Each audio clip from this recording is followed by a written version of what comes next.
Hi everyone and welcome back to my channel. Thank you so much for joining me today. Today we're going to be doing a video on spraying Fusion mineral paint. Back a little while ago, I did a review video on Fusion mineral paint. It is one of my favorites, my top paints that I use all the time, and I get a lot of questions about it and whether or not it sprays beautifully.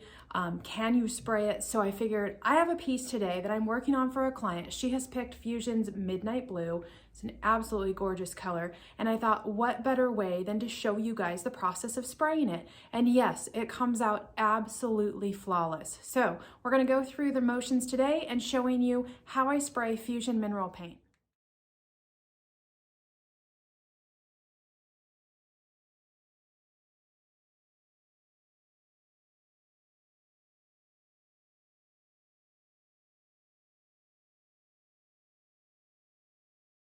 Okay, so here's our piece here, this beautiful Italian provincial dresser. So it has already been cleaned, and I recommend either the Cred Cutter or Fusion makes a TSP alternative. Both are great. I have them both on hand at all times, so I just grab whatever is closest. So you're gonna go ahead and wipe down your piece, completely cleaning it with either one of these products, and then going back over it with a clean, wet rag.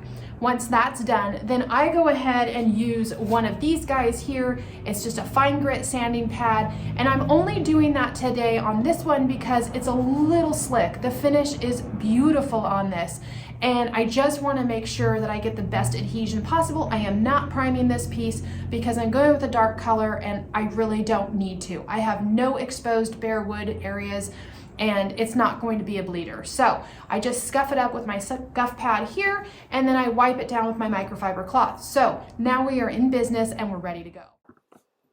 All right, here we go. So I'm sitting about 8 to 10 inches from my piece. It may not look like it in the video, but I actually am. And I've got my setting on a horizontal spray setting. Now you can adjust this to vertical, diagonal, whatever works for your piece at the time that you're working on it.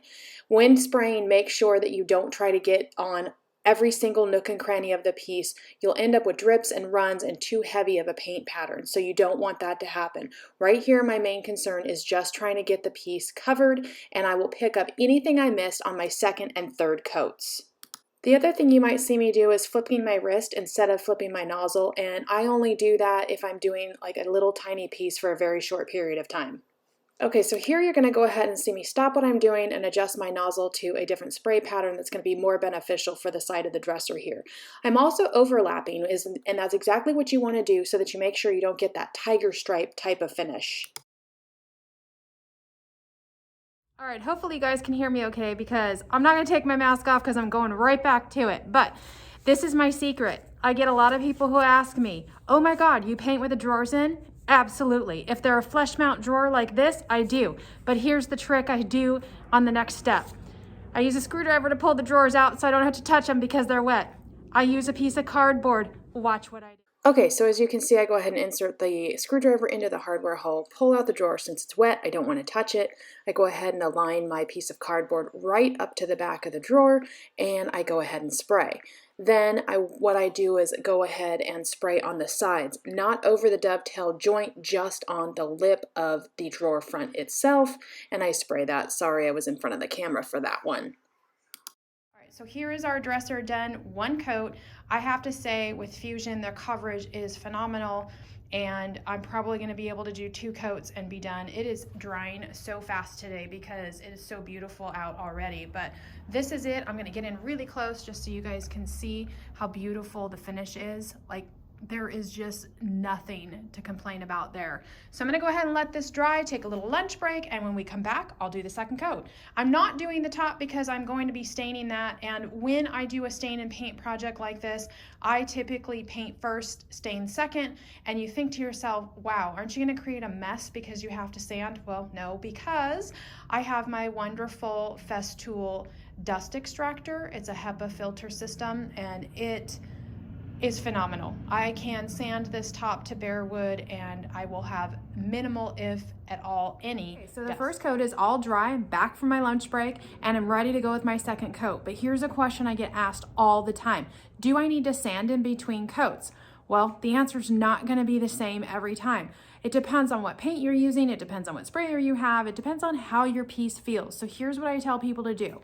Feel your piece. If it feels at all gritty, if there may be things floated into it, lint, maybe a bug, who knows, then yes, go ahead and sand your coat and get that ready for the second coat.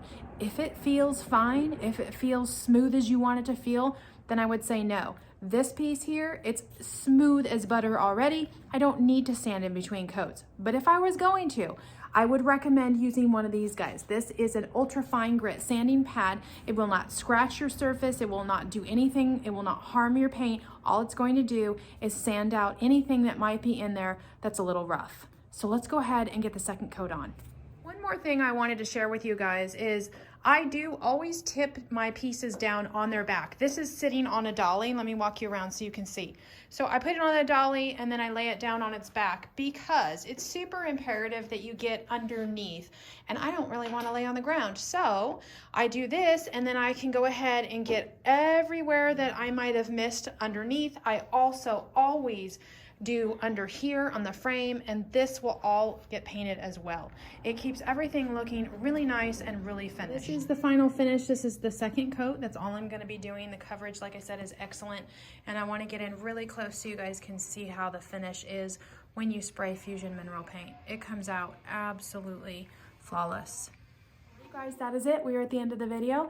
How beautiful is that finish? Sprays like a dream, and I absolutely love it. Now I do want to touch on one thing. I did not thin this paint. I put it directly into my spray cup, and that's the way it went. Now that's not going to hold true for every single paint line. We're just talking about Fusion today. Fusion has a thin consistency overall on their paint, so I'm always cautious to thin that out. What I do is I pour my paint directly into my spray can cup, and I go ahead and do some test runs to make sure. Now, if it feels like it's struggling to get through and I need to thin it a little bit, I stop what I'm doing, I add a little bit of water each time, and I go back and do a quick test pattern. It seems like a lot of work, it's not. The thing that I will recommend to you is if you have a viscosity cup, I don't have one because I don't use them anymore, but if you have one, most sprayers come with them, use it. You want to go ahead and measure the viscosity of your paint. It's easy to do. You'll put your paint in your paint cup, dip that viscosity cup in there, watch that paint drain through, and time it. Usually the sweet spot is between about 35 and 40 seconds. If it runs through during that time, you're pretty good. So that's just what I wanted to say about thinning, because I get asked a lot of questions about that one, and it's not an easy one to answer. Anyway, thank you so much for watching today, you guys. Thank you for being subscribers. I certainly appreciate it. It not only lets you be a part of my YouTube community, it supports my channel, and you get to see all my latest videos. If you know somebody that you might think that this is a helpful video for them, please make sure you share it. And remember, I do teach one-on-one, so if this was not enough information for you, you're interested in spraying, or you just need more questions answered, make sure you go visit my website for those one-on-ones. I offer 30 and 60-minute intervals, and they're great. We can cover everything you need to know. Thank you so much, and I will catch you guys on the next video. Oh yeah, and if you have any positive comments or questions, please make sure you leave them down below, because I love engaging with you guys and I will always answer your questions. Thanks, and I'll see you on the next video.